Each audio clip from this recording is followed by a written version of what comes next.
భారతదేశానికి ఎంతో విశిష్ట స్థానం ఉంది.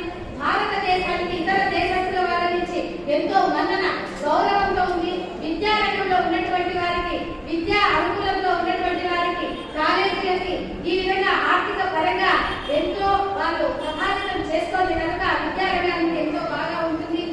ప్రత్యేకమైన శ్రద్ధ తీసుకుంటారు. అంతేకాదండి, రాష్ట్ర ప్రభుత్వాలు శిశు సంక్షేమ పథకాలపై కూడా ప్రత్యేకంగా శ్రద్ధ తీసుకుంటూ ఉంటారు.